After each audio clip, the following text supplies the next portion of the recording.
I've made my decision. I'll marry the Sinclair heir, the one in a coma. Ariana Reeves leaned against the doorframe, a sardonic smile curving her blood-red lips. Her father Frederick Reeves nearly dropped his Cuban cigar onto the priceless Persian rug, jerking upright in his leather chair as the wrinkles around his eyes smoothed in surprise. Ari, you finally come around? That's wonderful. The Sinclairs have been pushing for this to happen within the next 2 weeks. What kind of wedding dress would you like? I'll have something custom made dash. Is that all? Ariana cut him off with a cold laugh. I'm stepping in for your precious bastard daughter, and you're not even going to show some appreciation? The temperature in the room seemed to plummet. Her father's expression darkened. Watch your tone. Mia is your sister. Half-sister, Ariana corrected, her eyes glittering like ice. She's the product of your affair. I'll never acknowledge her as family. A vein pulsed visibly at her father's temple, but he swallowed whatever rage was building and took deep breath, ash from his cigar drifting to the floor. What do you want? He asked flatly. $100 million, she replied without hesitation. And once I'm married, I want you to reassign Dominic Reed to protect your precious Mia instead of me. Her father's expression froze. Have you lost your mind? $100 million would drain nearly all my liquid assets. And Dominic, isn't he your favorite bodyguard? You used to throw tantrums about marrying him, and now you're willing to give him up? Yes or no? Ariana asked impatiently, already turning to leave. Fine. Her father slammed his hand on the desk, rising to his feet. The day you marry into the Sinclair family, both matters will be handled. He didn't bother to examine her demands too closely. His only concern was finalizing the arrangement as quickly as possible. Years ago, when the Sinclair heir had been at the height of his power and influence, Frederick had eagerly arranged the engagement,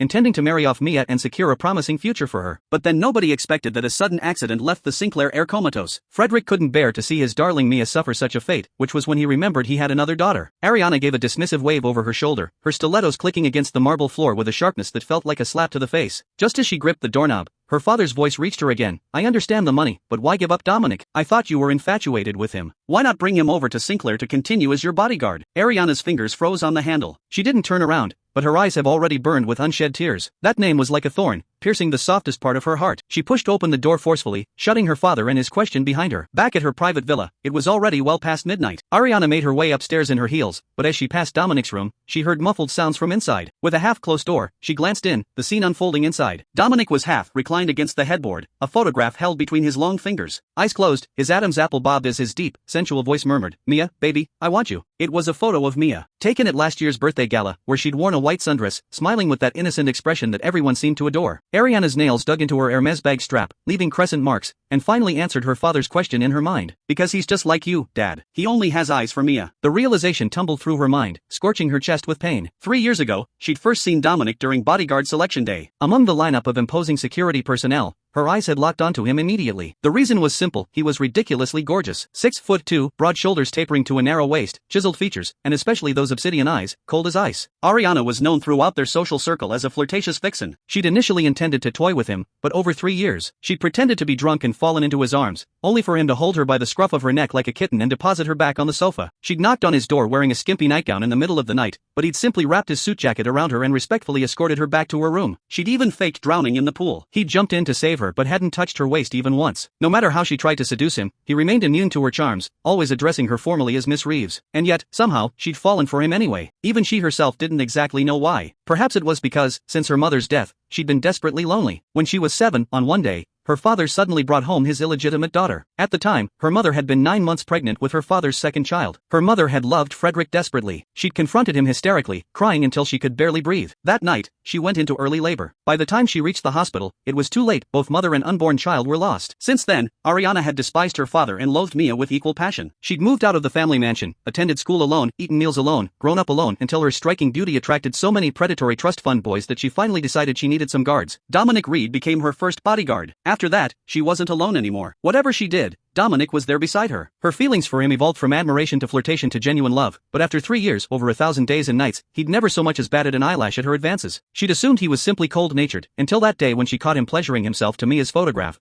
and then overheard his subsequent phone conversation. Dom, how long are you going to keep playing this bodyguard game? You're the freaking heir to the North Shore fortune. You could have any woman you want. If you've got a thing for Mia Reeves, why not just take what you want? Why are you playing this virginal act, being her sister's bodyguard just to catch glimpses of her? Dominic's expression remained impassive. I've done my research. Mia's illegitimate. She's had a difficult childhood and lacks security. Pursuing her too aggressively would frighten her off. I'm taking it slow. So what about the infamous Miss Reeves constantly throwing herself at you? I'd have thought you might have been tempted by now. After all, She's practically the crown jewel of the North Shore scene. There's a line of me from here to Paris who'd kill to date her. Dominic seemed to smile slightly, but what him said in the next sent Ariana directly plummeting into an icy abyss. Is that so? Not interested. She doesn't compare to even a single strand of Mia's hair. Each word had been like a knife, stabbing into Ariana's heart. In that moment, she fell out of love with him completely. Whatever was happening in his room continued for what seemed like an eternity. But for some reason, tonight Dominic still wasn't finding his release. Watching this, she twisted her lips into a cold smile and abruptly pushed open the door. Midnight Lounge was notorious for these bloody spectacles and betting pools, but she'd always found them distasteful. As she turned to leave, the cage emitted an ominous creaking sound click. The latch had come loose. Disaster unfolded in seconds. The larger mastiff rammed the cage door open and lunged directly toward the nearest crowd. Amid the screams, Ariana watched as Dominic, without a moment's hesitation, turned and instinctively rushed to Mia, enveloping her in his arms and pushing her toward the safety exit. Meanwhile, Ariana stood closest to the mastiff, close enough to see saliva hanging from its massive fangs.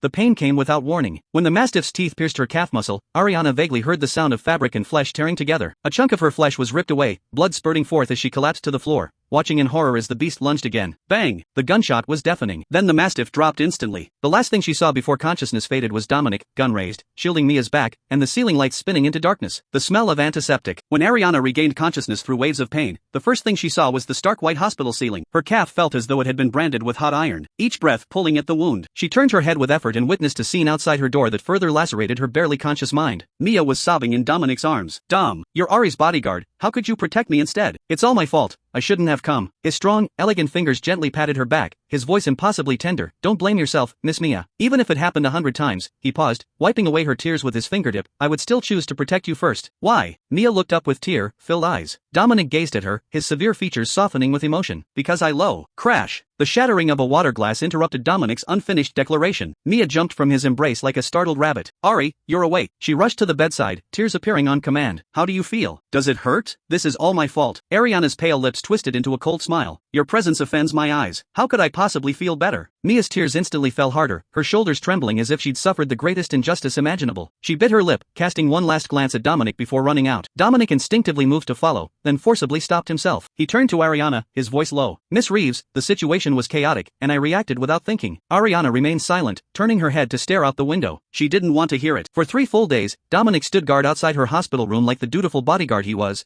but she never spoke another word to him, until the day she was discharged. Walking on her still, healing leg, Ariana went straight to the study. She pulled open a mahogany drawer and removed a gleaming black leather whip. This was the Reeves family's traditional instrument of discipline. One lash could split skin to the bone. Tell Dominic to come here, she instructed the housekeeper. When Dominic entered the room, Ariana was methodically polishing the whip. Sunlight streamed through the floor, to ceiling windows, casting shadows beneath her eyelashes. Dominic Reed, you are my bodyguard, yet you failed to protect me, she said, meeting his eyes. I'm going to punish you. Any objections? Dominic stood motionless, his pupils contracting almost imperceptibly. Ariana caught it clearly. This North Shore heir probably never imagined that one day someone would dare discipline him like a servant. Of course he was the legendary Dominic Reed, heir to an empire. People normally fell over themselves. Please him, who would dare touch him? Yet now, she intended to whip him? Ariana watched his expression, suddenly laughing. He was hesitating. He could easily walk away, resign, leave, but instead, he was hesitating? All for Mia? To stay close to her, to maintain proximity to Mia? Her eyes burned with unshed tears, almost laughing through them. Dominic gritted his teeth and finally answered quietly, no objections. In that moment, Ariana's heart contracted painfully. She gripped the whip tighter and raised her arm. No,